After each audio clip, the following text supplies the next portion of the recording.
Welcome to big news. నేను మీ గౌసుద్దీన్ షేక్. ఉన్నదే రాస్తా, చూసిందే చెప్తా. ఎవడా రాధాకిషన్? తెలంగాణలో ఎంతో మంది డిఎస్పీలు, డీసీపీలు, ఎస్పీలు ఉంటారు. వాళ్ళందరి గురించి నన్ను అడిగితేలా నేనెవరిని గుర్తుపెట్టుకుంటాను అంటూ కేసీఆర్ మండిపడిన విషయం గుర్తుందిగా. ఫోన్ ట్యాపింగ్ విషయంలో రాధాకిషన్ రావు మీ పేరు చెప్తున్నాడంటూ ఓ విలేకరి అడిగిన ప్రశ్నకు కేసీఆర్ మండిపడుతూ ఎవరెవరితోనో సంబంధాలు కలుపుతారేంటి, ఎంతమంది డిఎస్పీలు ఉండరు, ఎంతమంది డీసీపీలు ఉండరు, నాకు రాధాకిషన్ రావు తెలియదంటూ కేసీఆర్ అప్పట్లో మండిపడుతూ ఉగ్రరూపంలో ఆయన క్లారిటీ ఇచ్చారు. కానీ కేసీఆర్ మర్చిపోయారేమో. కేసీఆర్ రాధాకిషన్ రావును మర్చిపోయి ఉండొచ్చు, కానీ రాధాకిషన్ రావు కేసీఆర్ను మర్చిపోలేదు. అన్నీ గుర్తు పెట్టుకున్నాడు. ప్రతి ఒక్కటి ఆయన మైండ్లో ఉంది. అందుకే ఫోన్ ట్యాపింగ్ వ్యవహారంలో జరిగినట్టు పూసగుచ్చి మొత్తం చెప్పేశాడు.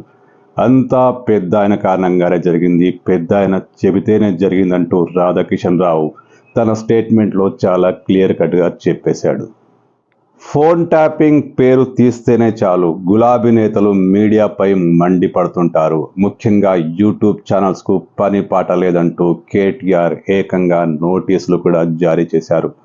ఫోన్ ట్యాపింగ్ అసలు లేనేలేదు, అదొక పెద్ద డ్రామా, అసలు రాధాకిషన్, ప్రణీత్ రావు వీళ్ళంతా ఎవరో తమకు తెలియదన్నట్లు గులాబీ నేతలు ఎప్పుడు మాట్లాడుతుంటారు, ఇప్పుడు కూడా మాట్లాడుతున్నారు. కానీ ప్రణీత్ రావు కానీ, ప్రభాకర్ రావు కానీ, రాధాకిషన్ కానీ, మరొకరు కానీ ఫోన్ ట్యాపింగ్లో ఉన్న వాళ్ళంతా కేసీఆర్ ఆదేశాలతోనే మొత్తం చేశారని తేలిపోయింది. ముఖ్యంగా రాధాకిషన్ రావు కన్ఫెషన్ స్టేట్మెంట్లో చాలా క్లారిటీగా పెద్ద ఆయన ఆదేశాల మేరకే చేశామంటూ కేసీఆర్ను పెద్ద ఆయనగా సంబోధిస్తూ ఆయన పూర్తిగా జరిగినట్టుగా పూసగుచ్చి చెప్పాడు.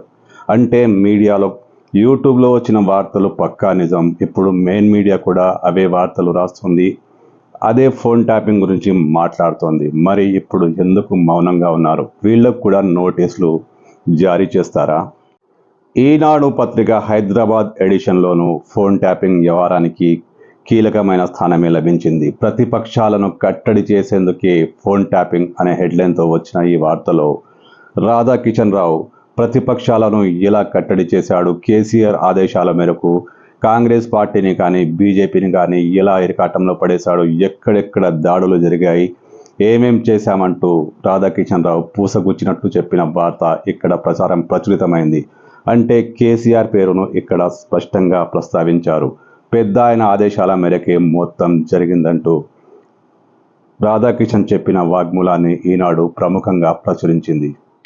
ఇక ఆంధ్రజ్యోతి పత్రికను ప్రస్తావిస్తే ఈ పత్రికలో కవిత విషయంలో వార్తా కథనం ప్రసారమైంది. అవును, కవిత లిక్కర్ స్కామ్లో ఉన్న కవితను ఆ కేసు నుంచి తప్పించేందుకు కేసీఆర్ ఫోన్ ట్యాపింగ్ వ్యవహారాన్ని వాడుకున్నారంటూ రాధాకిషన్ చెప్పినట్లు ఈ పత్రికలో వార్త ప్రచురితమైంది.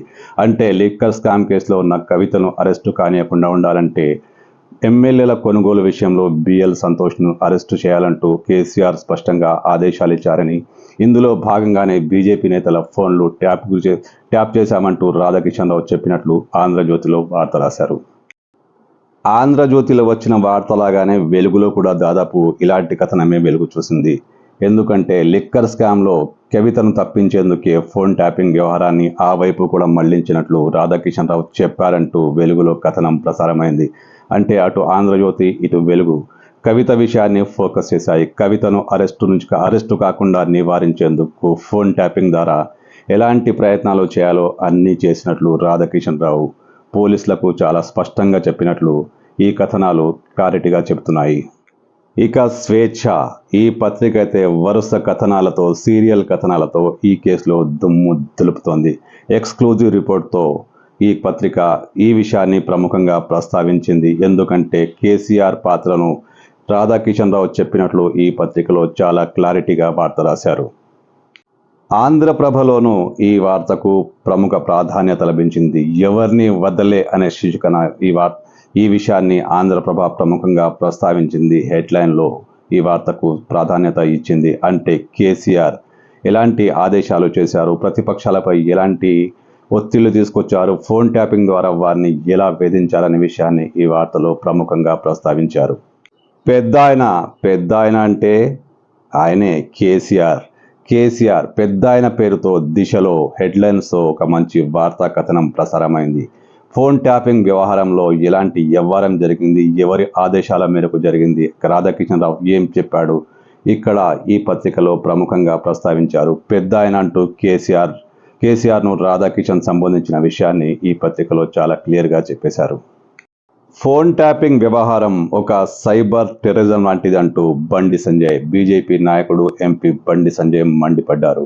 బండి సంజయ్ ఇలా మాట్లాడడం కొంచెం అర్థం ఉంది. ఎందుకంటే ఫోన్ ట్యాపింగ్ నిస్సందేహంగా సైబర్ టెర్రరిజమే.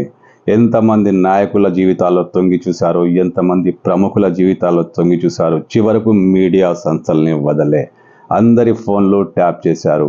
అంటే సైబర్ నేరగాళ్లు చేసే ప్రతి పనిని అధికార దర్పంతో కేసీఆర్ తన పోలీస్ విభాగంతో ఈ పని చేయించారు. ఖచ్చితంగా దీన్ని సైబర్ టెర్రరిజంగా పేర్కొనడంలో ఏమాత్రం తప్పులేదు. బండి సంజయ్ కరెక్టే చెప్పారు.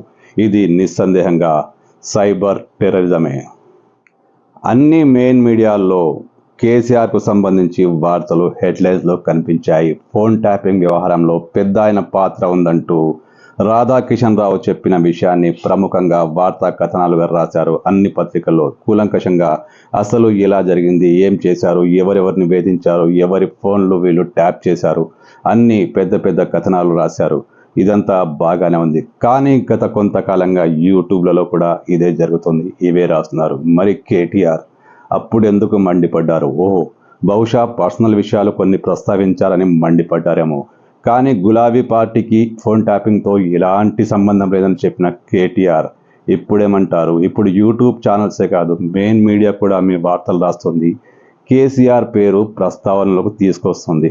అంటే ఫోన్ ట్యాపింగ్ వ్యవహారంలో కేసీఆర్ ఇరకాటంలో పడ్డారని అర్థం చేసుకోవచ్చు కదా.